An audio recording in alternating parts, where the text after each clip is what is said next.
My name is Rachel Martinez and I'm 32 years old. 3 years ago, I walked away from my father's construction company to start my own contracting business with nothing but a rusted pickup truck and a toolbox my grandfather left me.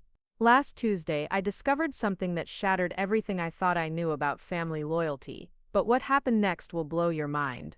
The phone call that changed everything came at 6 in the morning while I was loading materials for the biggest project of my career. My hands were shaking as I answered, not from the October cold, but from what I was about to learn. 2 phone calls within 10 minutes destroyed my trust and rebuilt my entire future. Before we jump back in, tell us where you're tuning in from, and if this story touches you, make sure you're subscribed, because tomorrow, I've saved something extra special for you. Growing up as the youngest child and only daughter in the Martinez household meant learning early that construction sites were supposedly no place for girls.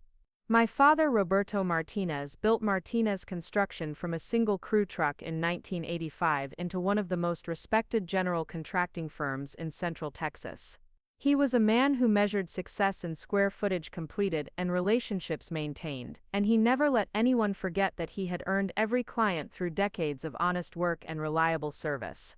In our family, tradition meant one thing: construction was men's work and women handled the office duties. From my earliest memories, I watched my father train my 2 older brothers, Miguel and Carlos, in every aspect of the business. He would take them to job sites after school, teaching them how to read blueprints, estimate materials, and manage subcontractors.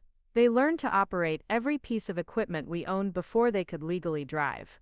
When I begged to come along at age 7, my father would ruffle my hair and say, "Mija, construction sites are dangerous places. You help your mama with the books instead." My mother, Isabella, managed the administrative side of Martinez Construction with meticulous attention to detail.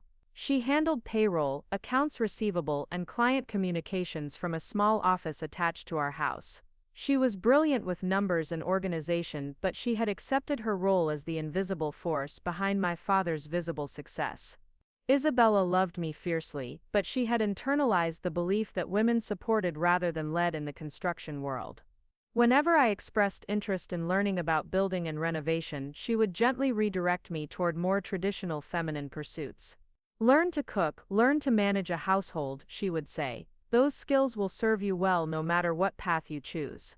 Despite the constant redirection, I showed an early fascination with how things were built and fixed.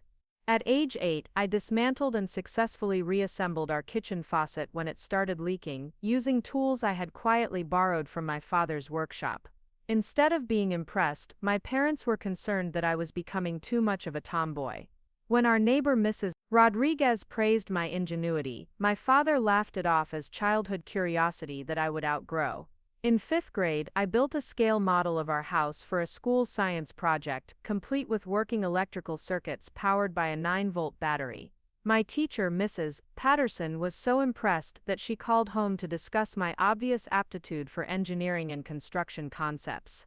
My father listened politely and thanked her for her interest, but that evening he sat me down for what he called a serious conversation about realistic expectations.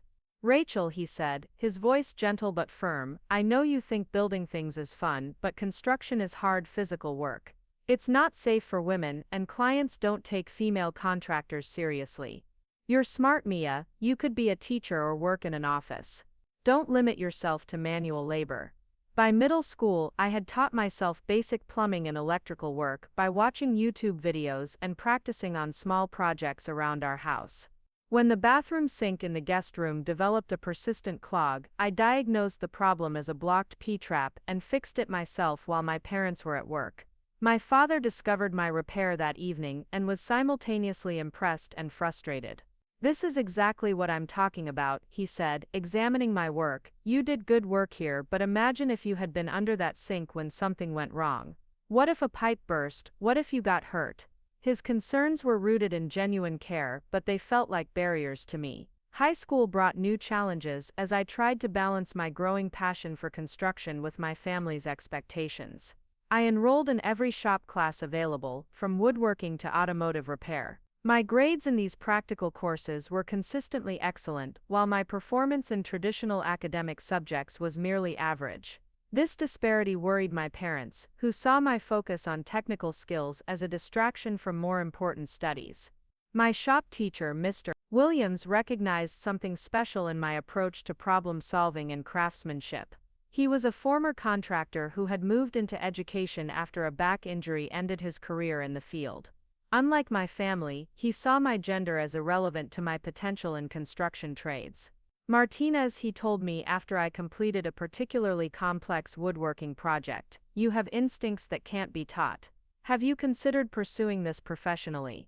When I explained my family's perspective, he shook his head sympathetically. The industry is changing, he said. Smart contractors are recognizing that skill matters more than tradition. During my junior year, our church announced plans to build a new fellowship hall, and volunteers were needed for the construction project. I begged my parents to let me participate, seeing it as an opportunity to learn real construction skills in a safe, supervised environment. My father reluctantly agreed, but only if I worked exclusively on interior finishing tasks under close supervision. The project became a turning point in my understanding of construction work. I discovered that I had an intuitive grasp of spatial relationships and a natural ability to visualize how different building systems interacted. The volunteer coordinator, a retired contractor named Frank Sullivan, noticed my enthusiasm and skill level immediately. That girl has real talent, he told my father during one of his visits to the site. She sees problems before they become problems and comes up with creative solutions. You should be proud. My father smiled politely but changed the subject quickly, uncomfortable with the praise being directed toward what he saw as my inappropriate hobby. As my senior year approached, the question of college and career paths became unavoidable. My parents assumed I would pursue a traditional 4-year degree, preferably in business administration or education. They had never explicitly forbidden me from considering construction, but their expectations were clear. My mother had already researched several universities with strong business programs, and my father spoke frequently about the importance of having something to fall back on. The tension came to a head during a family dinner in the spring of my senior year. My guidance counselor had called to discuss my post-graduation plans, and she had mentioned my interest in construction management programs at several technical colleges. My parents were blindsided by this revelation, having assumed my participation in shop classes was merely a phase. Preparing and narrating this story took us a lot of time, so if you are enjoying it, subscribe to our channel. It means a lot to us. Now back to the story. Construction management, my father repeated, setting down his fork with deliberate care. Rachel, we've talked about this. Construction is not a career for women. It's dangerous, it's physically demanding, and clients won't respect you. Why would you want to struggle in a field where you'll always be fighting for acceptance? Because I'm good at it, I replied, my voice stronger than I felt. Because I understand how buildings work, and I can see solutions that other people miss. Because when I'm working on a project, everything makes sense. My mother looked between my father and me with obvious distress. She hated family conflict and had spent years smoothing over disagreements before they could escalate. Mija, she said softly, your father just wants what's best for you. Construction is a man's world. Even if you're talented, you'll face challenges that your brothers won't have to deal with. So I should give up because it might be difficult? I asked. What if I'm willing to work harder than anyone else? What if I can prove that I belong? My father's expression softened, but his resolve remained firm. It's not about proving anything, Rachel. It's about being realistic. I've been in this business for over 30 years. I know how clients think, how workers think. A young woman trying to run a construction crew will face constant challenges. I don't want to see you get hurt or discouraged. The conversation ended without resolution, but something fundamental had shifted in our family dynamic. My parents now knew that my interest in construction was not a passing phase, and I understood that their opposition was rooted in genuine concern rather than simple dismissal. However, their concern felt like a cage to me, well-intentioned but ultimately limiting. That summer, instead of working in the Martinez construction office as expected, I got a job with a small remodeling company owned by a woman named Sandra Chen. Sandra had started Chen Renovations 5 years earlier after growing frustrated with the lack of opportunities for advancement at larger firms. Her company specialized in residential remodeling and small commercial projects, and she had built a reputation for quality work and innovative design solutions. Working for Sandra was a revelation. For the first time, I saw a woman successfully leading construction projects, managing crews, and earning client respect through competence and professionalism. Sandra became an informal mentor, teaching me not just technical skills, but also the business strategies necessary to succeed as a female contractor. The key, she explained while we installed custom cabinetry in a kitchen renovation, is to be so good at what you do that clients forget to question your qualifications. You have to work twice as hard to get half the credit, but eventually your work speaks for itself. Sandra also introduced me to the practical realities of running a construction business that my father had never discussed. She showed me how to estimate project costs accurately, how to manage subcontractor relationships, and how to navigate the complex web of permits and regulations that governed construction work. Under her guidance, I learned to operate power tools safely and efficiently, to read architectural drawings with confidence, and to spot potential problems before they became expensive mistakes. My parents were not pleased with my summer employment choice.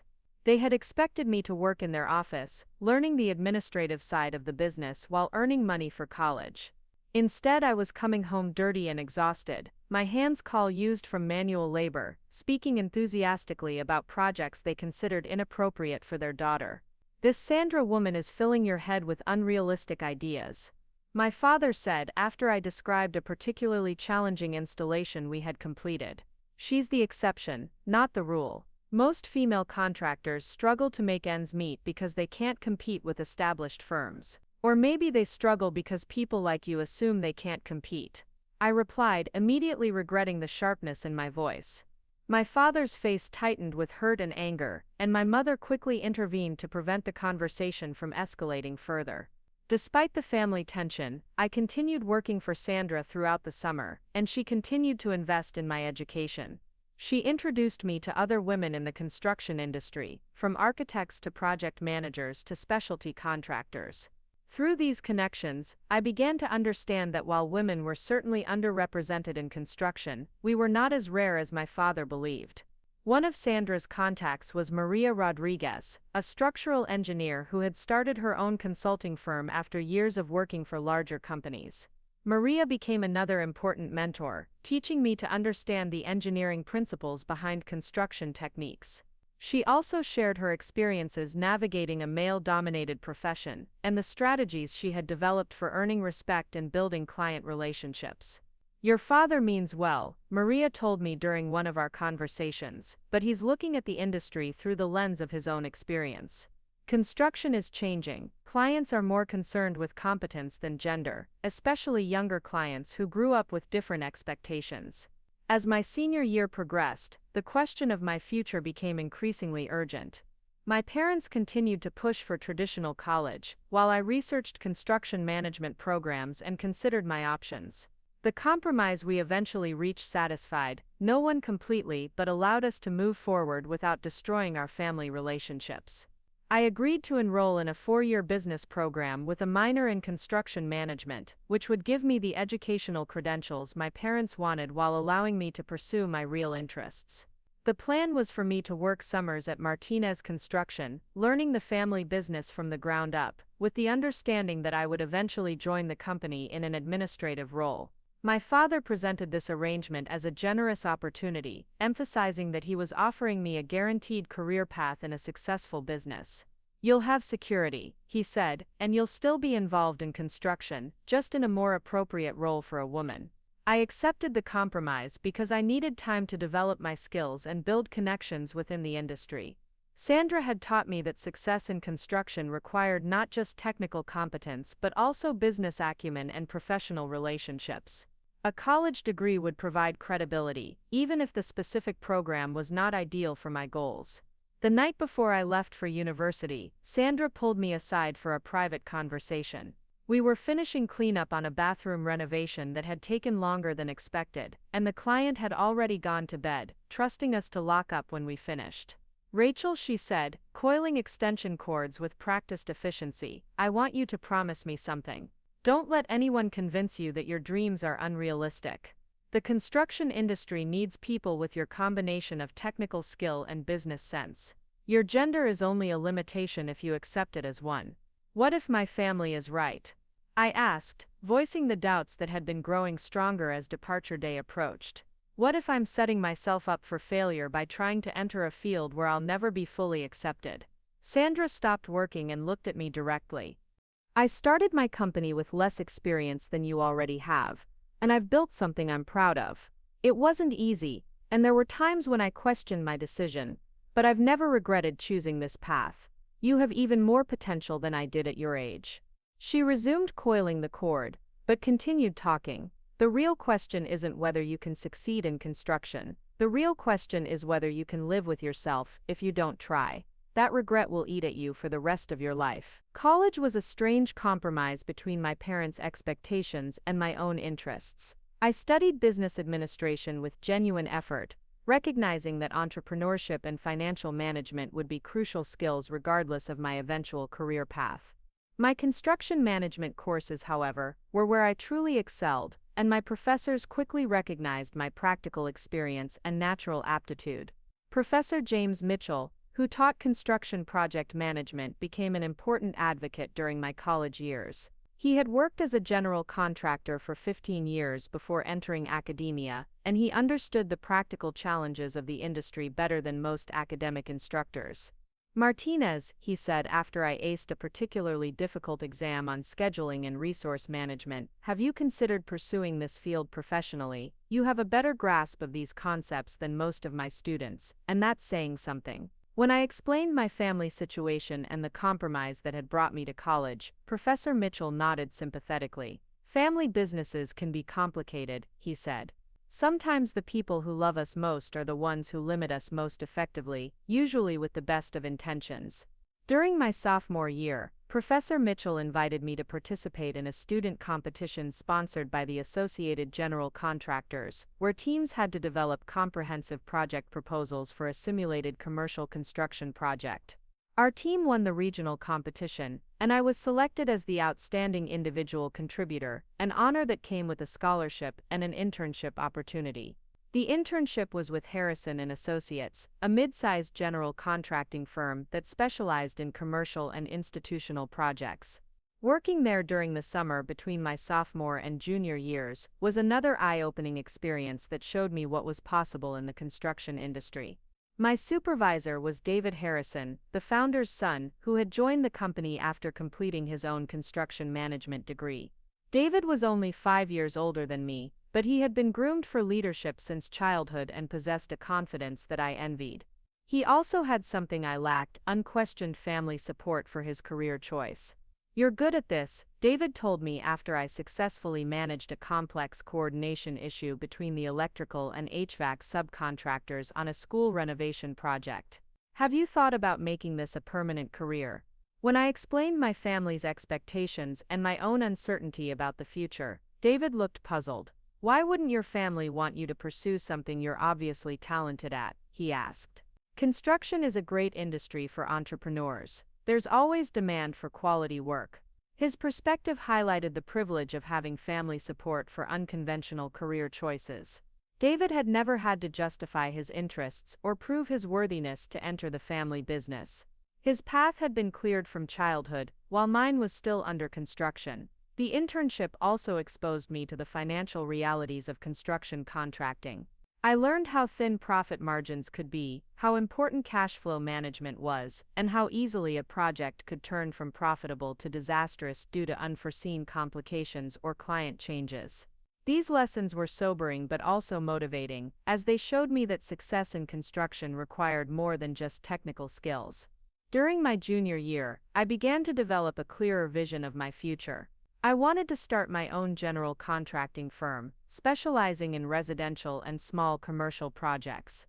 This goal required not just technical competence but also business skills, financial resources, and professional connections. My college education was providing the business foundation, my summer experiences were building my technical skills, and my growing network of mentors was helping me understand the industry landscape. The challenge was how to transition from family expectations to personal goals without destroying my relationships or burning bridges that might be important later.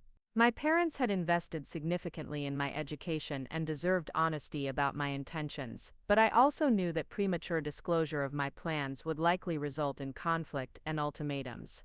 The decision to be honest with my family came during Christmas break of my junior year. Martinez Construction had just completed its most successful year ever, and my father was in an expansive mood, talking about the future of the company and the roles my brothers and I would eventually play.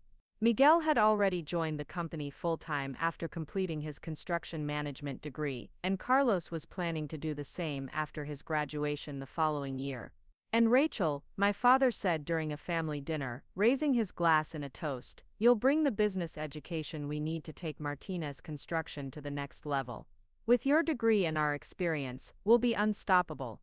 The weight of his expectations and my own deception became unbearable in that moment. I had been living a double life, allowing my family to believe I was preparing to join their business while secretly planning to compete with it. The dishonesty felt toxic, poisoning every interaction and making genuine communication impossible.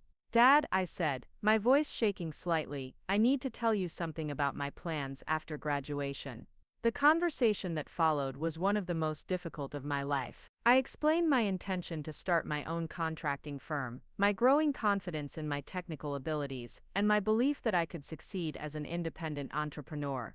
I emphasized my respect for Martinez Construction and my desire to maintain family relationships, but I was clear about my determination to pursue my own path. My father's reaction was even more intense than I had expected.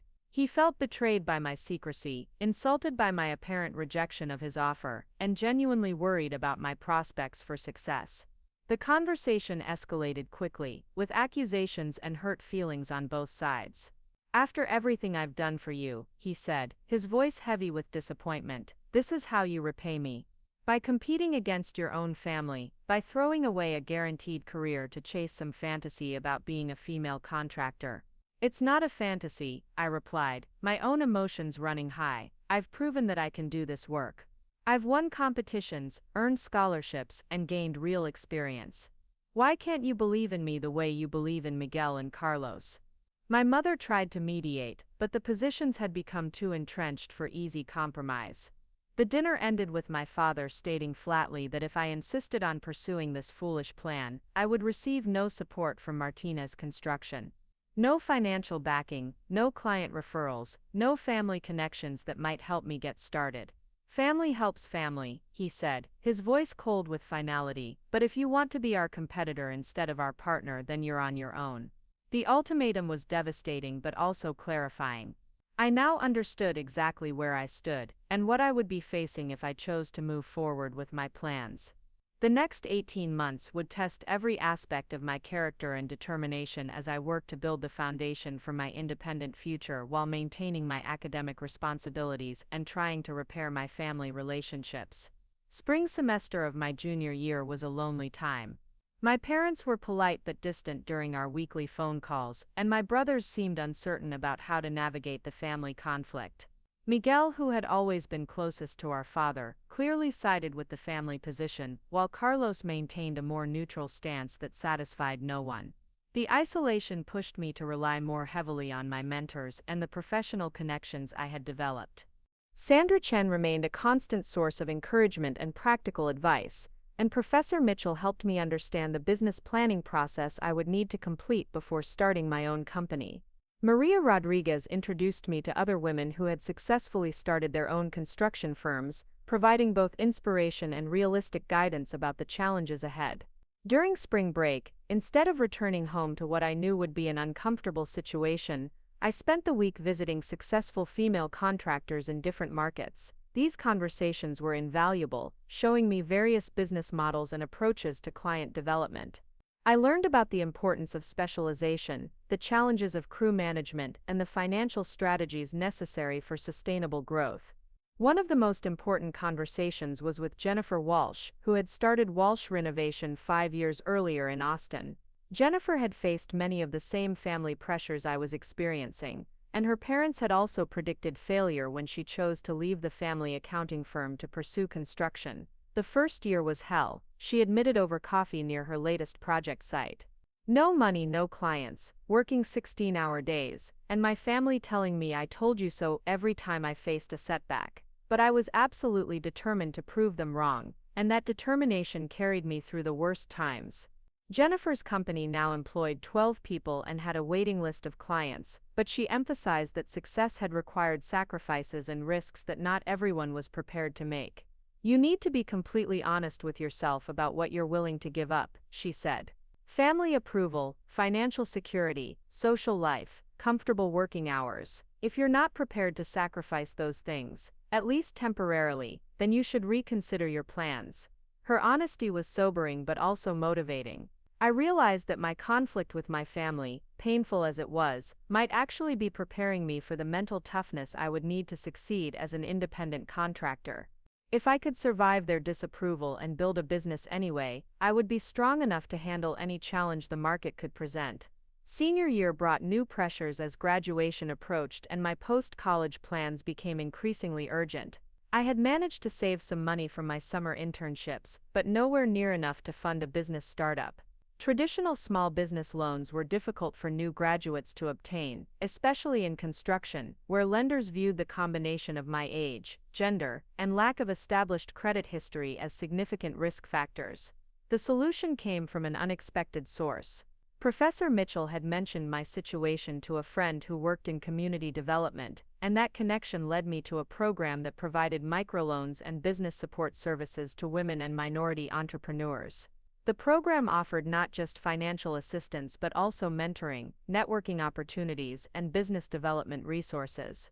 The application process was rigorous, requiring a comprehensive business plan, financial projections, and multiple interviews with program staff and successful graduates. I spent most of the fall semester refining my proposal, which called for starting a residential remodeling company with a focus on design-build services and sustainable construction practices. My business plan emphasized the growing market demand for contractors who could handle both the design and construction aspects of home improvement projects.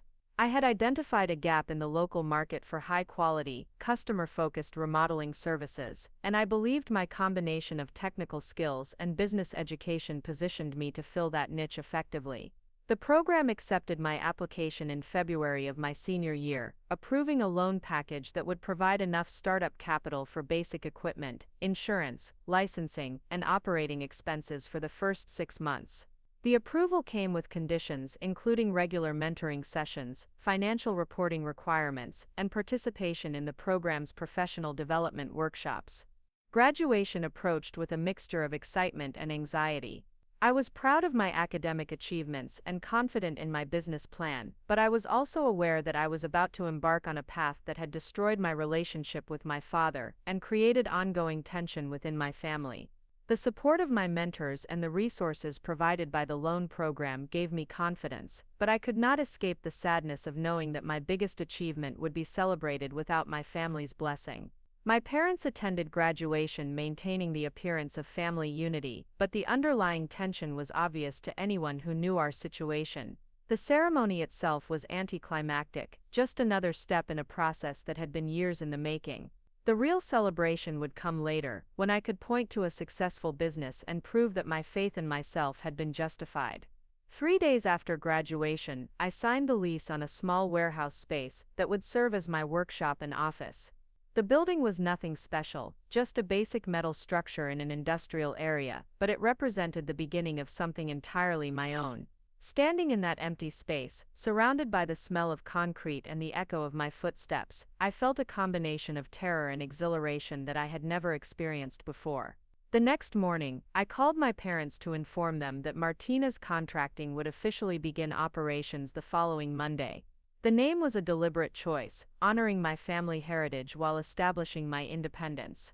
I had hoped that using the Martinez name might serve as a bridge between my new venture and my family history, but my father's reaction made it clear that he viewed the choice as presumptuous rather than respectful. "You think you can trade on our reputation," he said, his voice tight with anger. "That name represents 30 years of honest work and satisfied customers. You have no right to use it." "It's my name too," I replied, trying to keep my voice steady. I'm not trying to trade on anything, I'm trying to honor where I came from while building something new. The conversation ended badly, with my father threatening to pursue legal action if I continued to use the Martinez name for my business.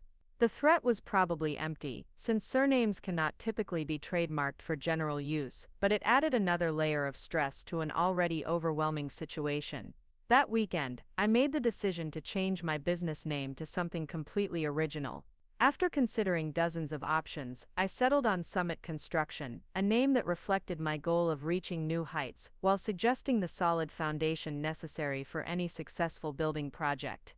The change required reprinting business cards and updating my promotional materials, but it eliminated one source of family conflict and gave me complete ownership of my brand identity. Monday morning arrived with brilliant sunshine and a sense of possibility that even my nervousness could not diminish. I had spent the weekend organizing my tools, setting up a basic office area, and reviewing my business plan one final time.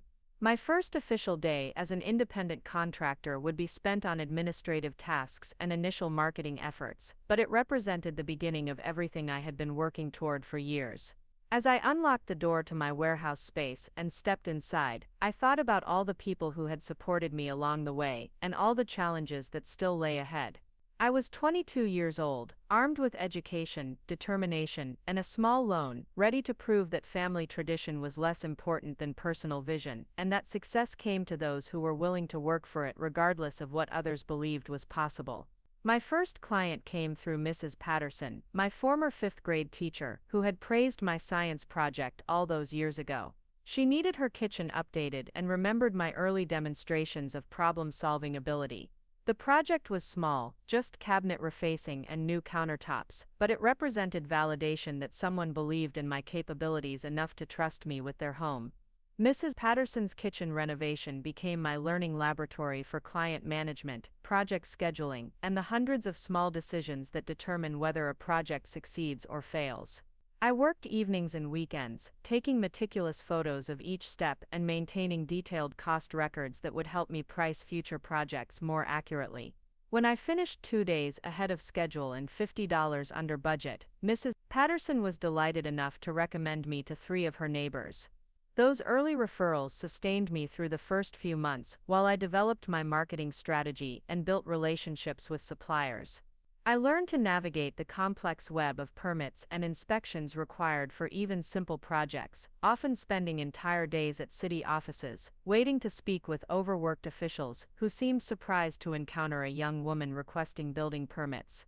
The permit office became a regular source of frustration and education. Most of the clerks were helpful once they understood that I was serious about following proper procedures, but some clearly questioned whether I had the authority to pull permits for construction projects.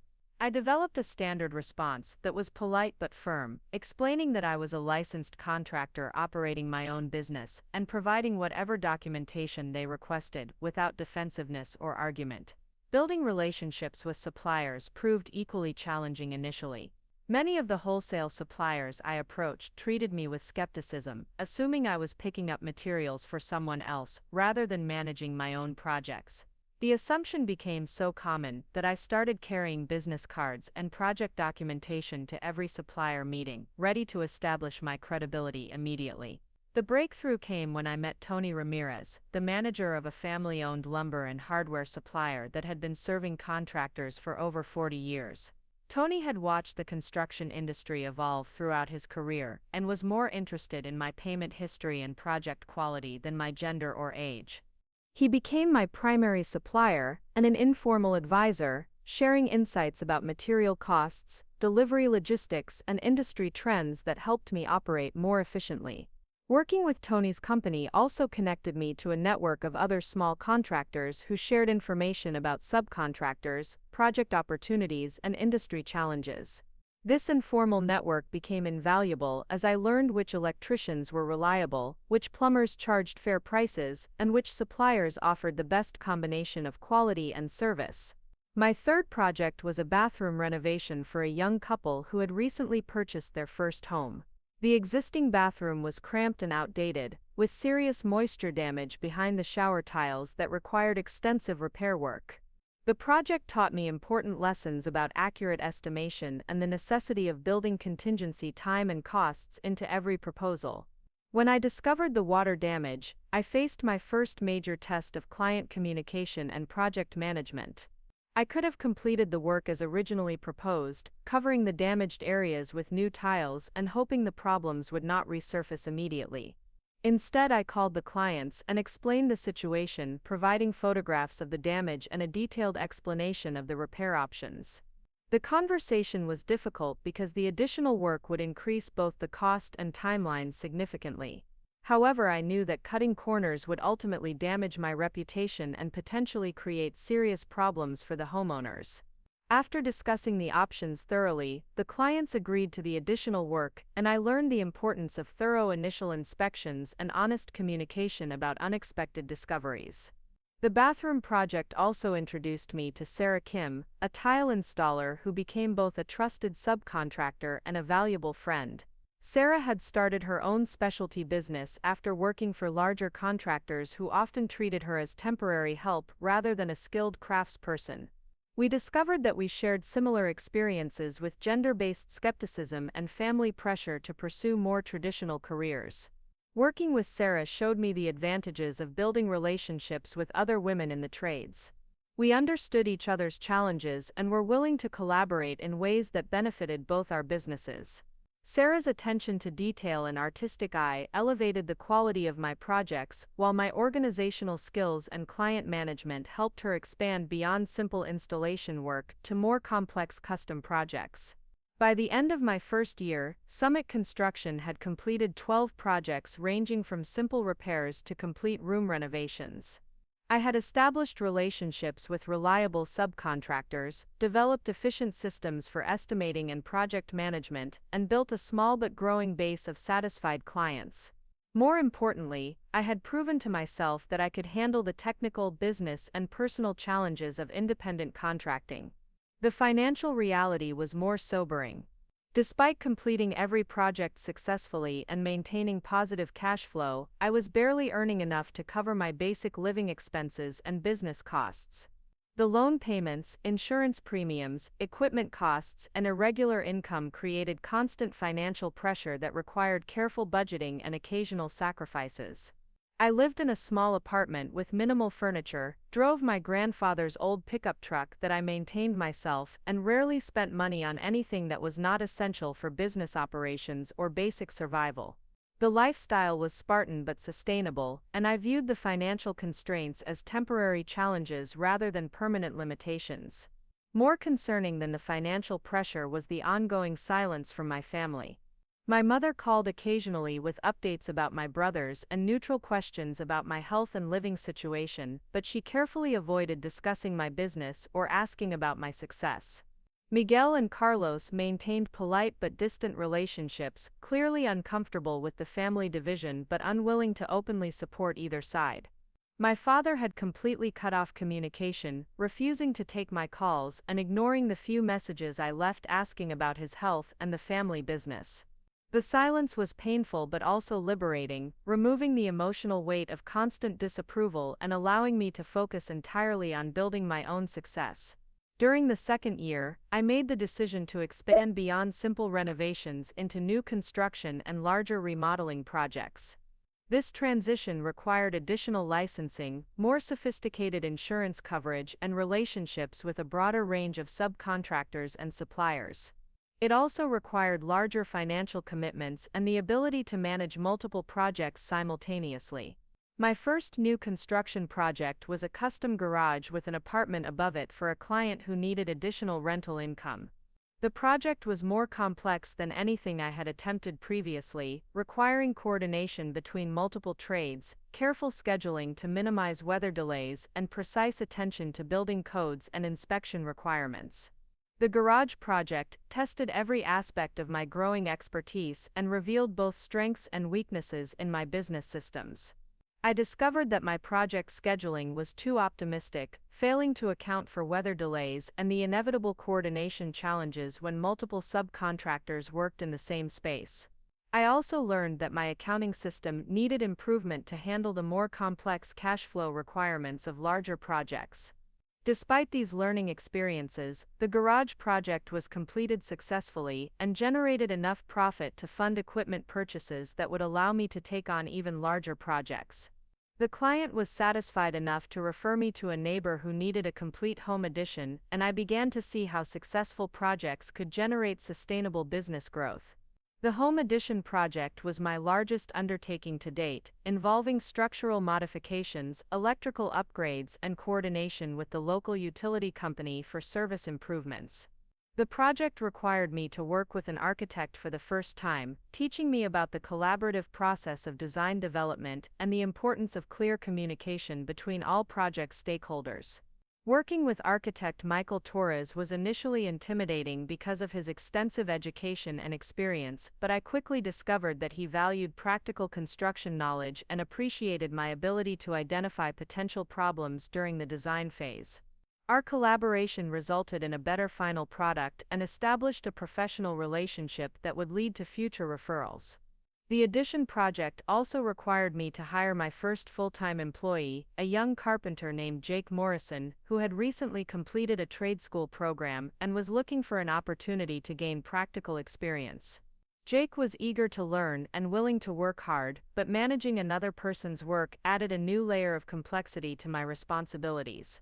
Teaching Jake the quality standards and work methods that had become second nature to me required patience and clear communication skills that I was still developing. I had to learn to delegate effectively while maintaining quality control, and I had to develop systems for tracking his time and productivity that were fair to both of us. The experience of managing an employee also taught me about the human side of business ownership that no textbook had adequately prepared me for. Jake had his own financial pressures, family obligations, and career goals that affected his work performance and required understanding and flexibility from me. I learned to balance compassion with accountability, providing support when he faced personal challenges while maintaining the standards necessary for business success.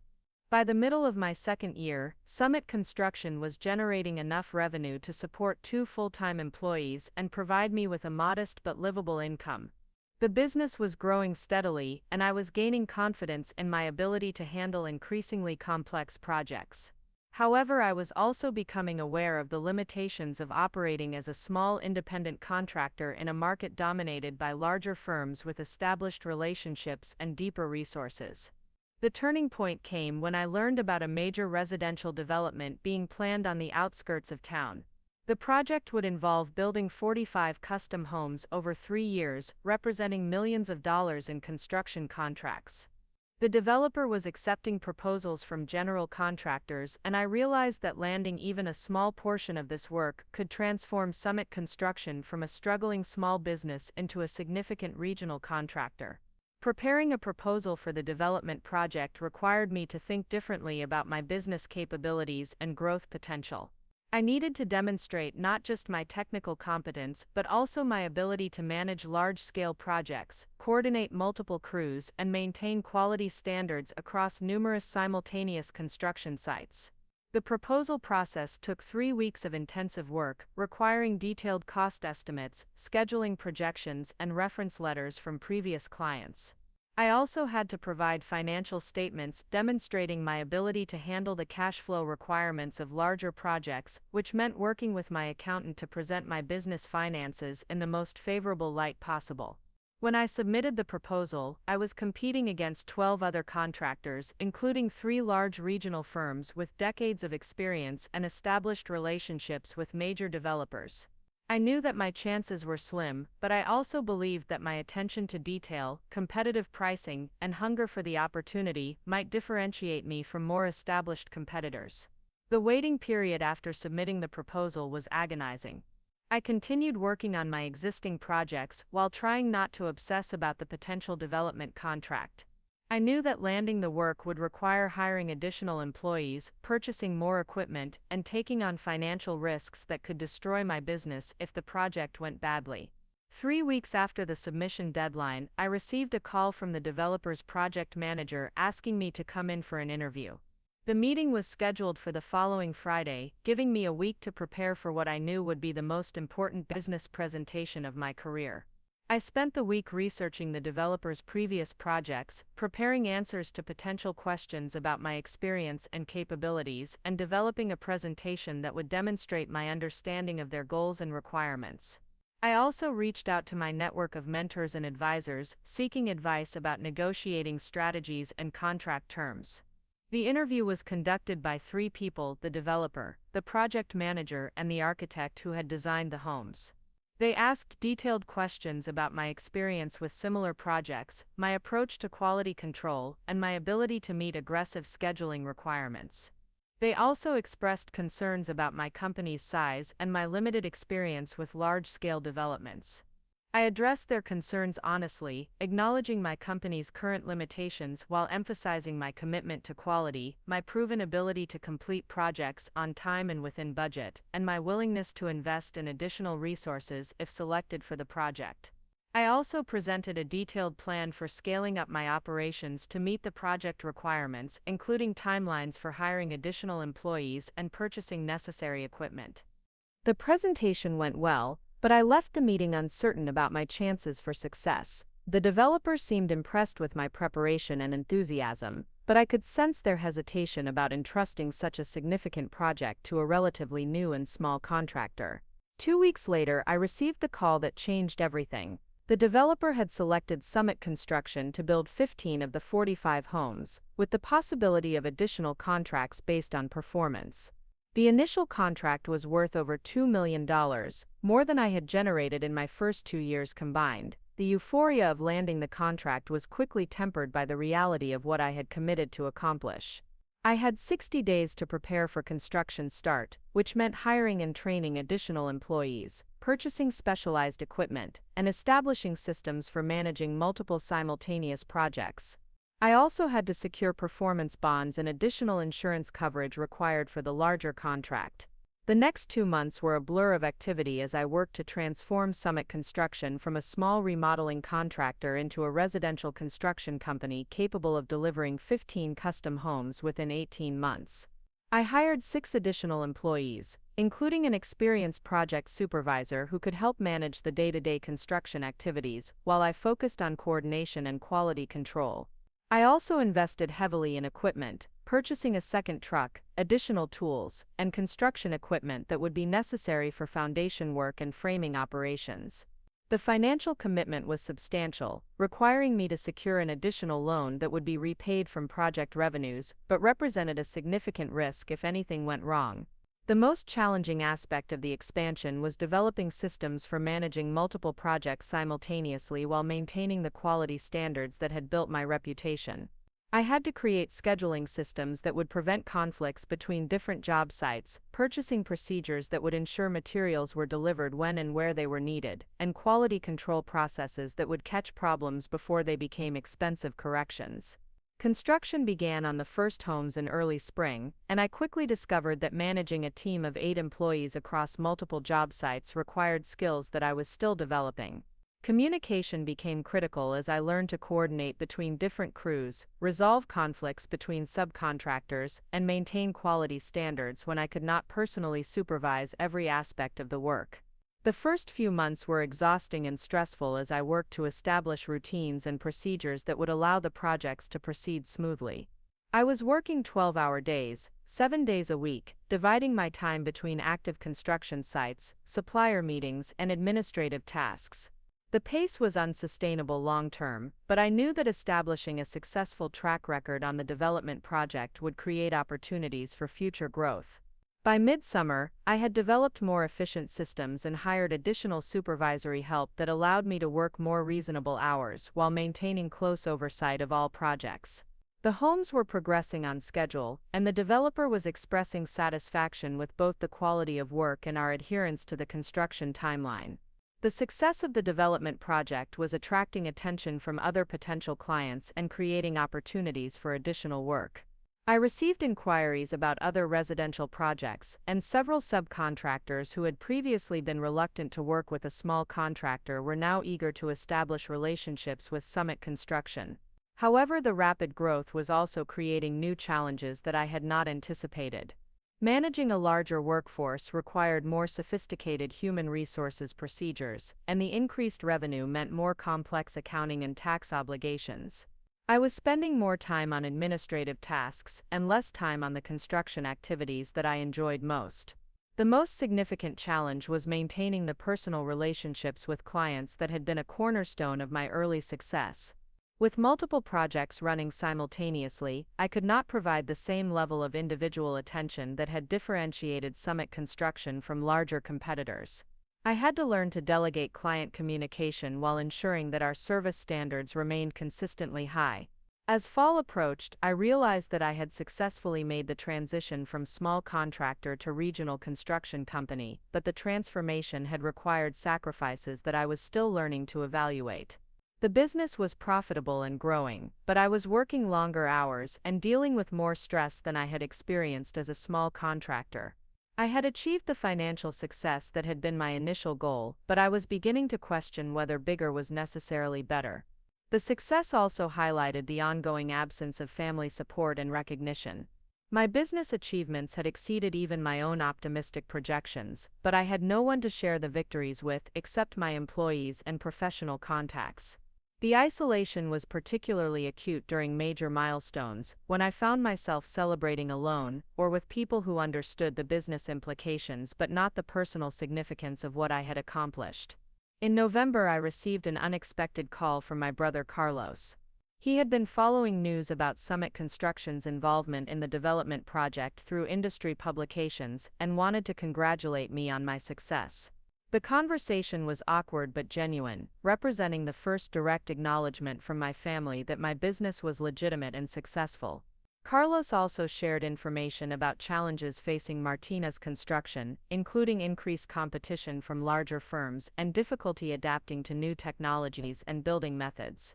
He did not explicitly ask for advice, but his questions about my business practices and client development strategies suggested that he was evaluating different approaches to construction contracting. The conversation with Carlos planted a seed of possibility that had not occurred to me previously. What if the success of Summit Construction could eventually serve as a bridge back to family relationships rather than a permanent barrier? What if my father's initial resistance was based on concern rather than dismissal, and successful performance could eventually earn his respect if not his approval? These thoughts became more urgent in December when my mother called with news that my father had been diagnosed with high blood pressure and was under doctor's orders to reduce his stress levels and work fewer hours. The conversation was brief and carefully neutral, but I could hear the worry in her voice, and the implied suggestion that family unity might become more important than past disagreements if my father's health continued to decline. As my second year in business drew to a close, I found myself in a position I had never expected to reach so quickly. Summit Construction was profitable, growing, and earning recognition within the local construction industry. I had proven that my initial vision was not only realistic but conservative, and I had demonstrated that determination and hard work could overcome skepticism and limited resources. However, success had not brought the satisfaction I had anticipated. The business achievements felt hollow without family acknowledgement, and the increasing demands of growth were requiring me to spend less time on the hands-on construction work that had motivated me to enter the industry originally. I was beginning to understand that success created new challenges and responsibilities that were different from but not necessarily easier than the obstacles I had overcome to get started. The development project was nearing completion of the first phase, with all 15 homes scheduled to be finished by early spring.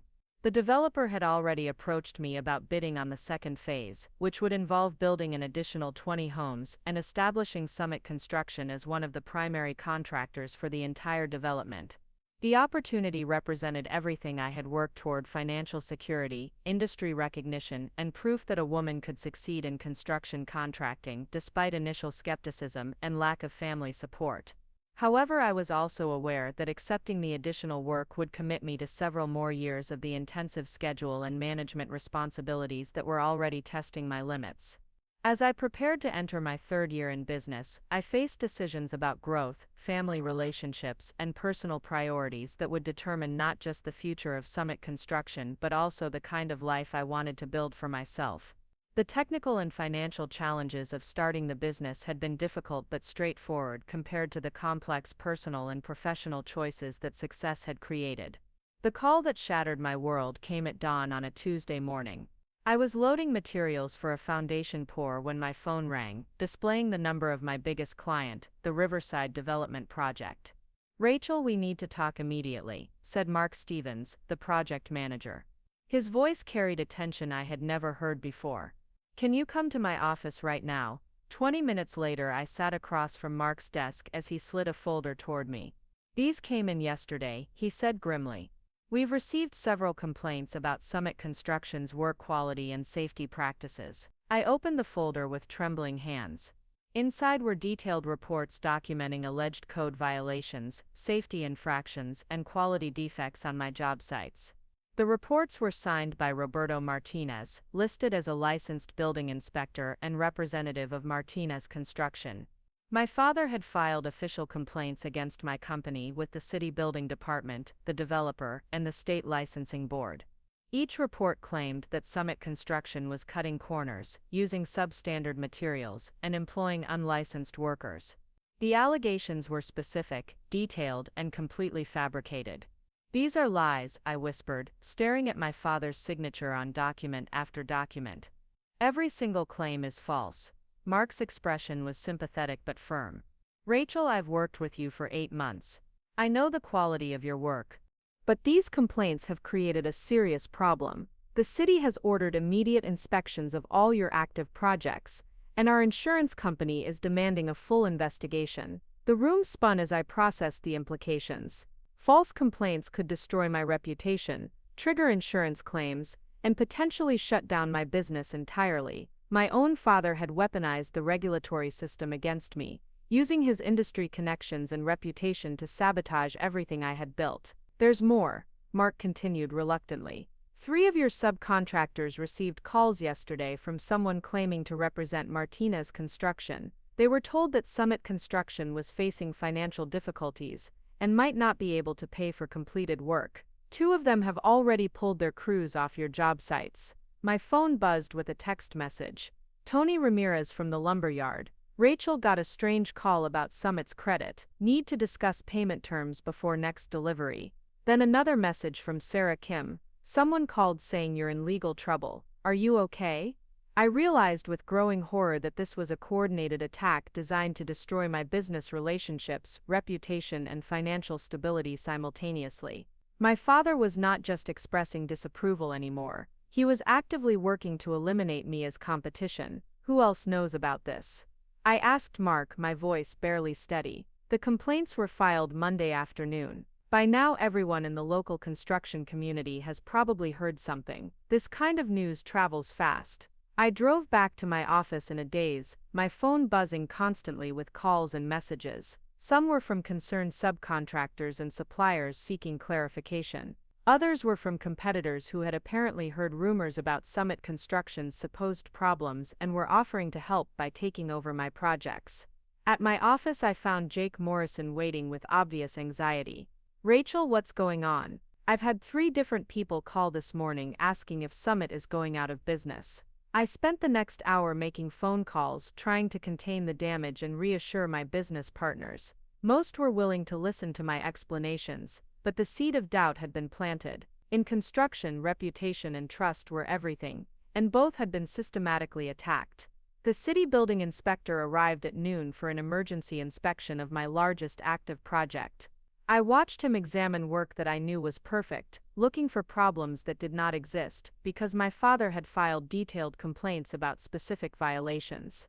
"I don't see any of the issues mentioned in these reports," the inspector said after 2 hours of thorough examination. "Your work meets or exceeds code requirements. These complaints appear to be unfounded." Relief flooded through me, but it was short-lived. Even though the inspection cleared my work, the complaints would remain on file. Future clients would see them during background checks, and insurance companies would consider them when setting rates. That evening, I called my mother for the first time in months. When she answered, her voice was strained and tired. "Mom, I need to know if you're aware of what Dad has done," I said without preamble. The silence stretched for nearly a minute before she spoke. He's been making phone calls, she admitted quietly. He says he's protecting the family business from unfair competition. Unfair competition. My voice rose despite my efforts to stay calm. I've never bid against Martinez Construction on a single project.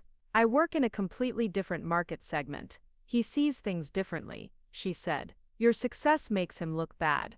People are asking why his own daughter chose to compete with him instead of joining the family business. The conversation revealed the true motivation behind my father's actions. This was not about business competition or quality concerns. This was about ego and control, about a man who could not accept that his daughter had succeeded without his permission or assistance. Over the next week, I learned the full extent of my father's campaign against Summit Construction. He had contacted every major supplier in the region, spreading rumors about my financial stability and suggesting that extending credit to my company was risky. He had called potential clients, warning them about my supposed inexperience and predicting that my projects would end in delays and cost overruns. Most damaging of all, he had leveraged his 30-year reputation in the industry to give credibility to his false claims. People who did not know me personally trusted Roberto Martinez's word over mine, and his warnings carried weight that my denials could not match. The attack was methodical and devastating. Within 2 weeks, I had lost 3 major clients, 2 key subcontractors, and my primary supplier relationship. My business was hemorrhaging money and credibility at an unsustainable rate, but something unexpected happened as word of my father's actions spread through the industry. Several contractors who had worked with me began speaking up in my defense, sharing their positive experiences and questioning the motivations behind the complaints.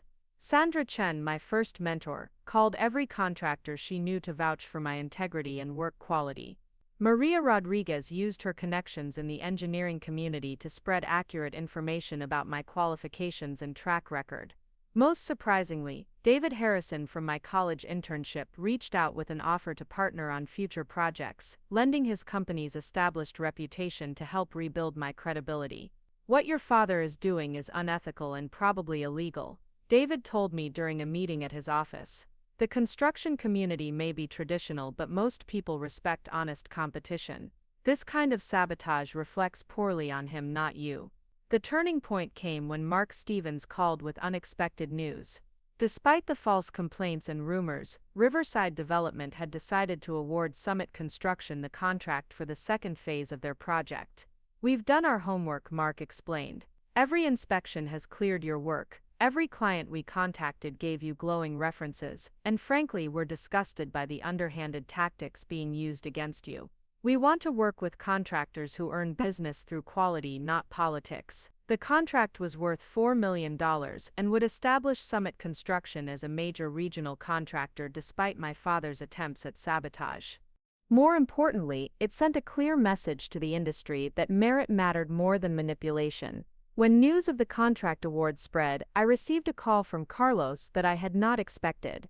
"Rachel, I need to talk to you," he said, his voice heavy with emotion. "Can we meet somewhere private?" We met at a coffee shop across town, away from anywhere we might encounter family or industry contacts. Carlos looked exhausted and conflicted as he sat across from me. "I know what Dad has been doing," he said, without preamble. "I tried to stop him, but he won't listen to anyone. He's convinced that destroying your business is the only way to protect our family's reputation." "How long have you known?" I asked. "Since the beginning. I watched him make those calls, file those complaints. It made me sick, but I didn't know how to stop him without destroying our own family." Carlos reached into his jacket and pulled out a folder. "These are copies of documents that prove everything. Dad's phone records showing calls to your clients and suppliers, drafts of the false complaints he filed, even recordings of some conversations where he admits he's lying about you." I stared at the folder, understanding its significance immediately. This was evidence that could not only clear my reputation, but potentially result in criminal charges against my father for filing false reports and business interference. "Why are you giving me this?" I asked. "Because what he's doing is wrong," Carlos said firmly. "You're my sister, and you've built something incredible through honest work. I can't be part of destroying that, even if it means going against Dad." The evidence Carlos provided was devastating and conclusive. I spent that evening with my lawyer, reviewing options that ranged from civil lawsuits to criminal complaints. I could destroy my father's reputation as thoroughly as he had tried to destroy mine. But as I sat with those documents, I realized that revenge would not give me what I really wanted. I did not need to destroy Martinez Construction to prove my worth. I had already done that through my own success. Instead, I made copies of the most damning evidence and asked my lawyer to prepare a simple letter. The next morning, I delivered it to my father's office personally. The letter outlined exactly what evidence I possessed and made a single demand: he would publicly retract his false complaints and stop interfering with my business. In return, I would not pursue legal action or release the evidence that would destroy his reputation. My father was waiting in his office when I arrived, his face hard and unrepentant. I placed the letter on his desk and watched him read it, his expression changing from defiance to shock to resignation as he realized the scope of evidence against him. "You would destroy your own family?" he asked quietly. "I'm giving you the choice to do the right thing," I replied.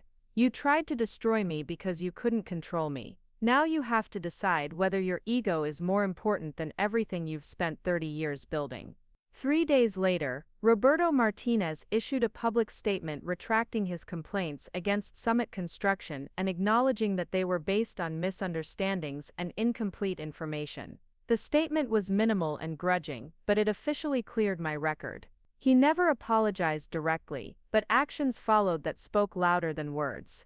Martinez Construction began referring overflow projects to Summit Construction, and my father stopped spreading rumors about my business practices. The attacks had actually strengthened my position in the industry.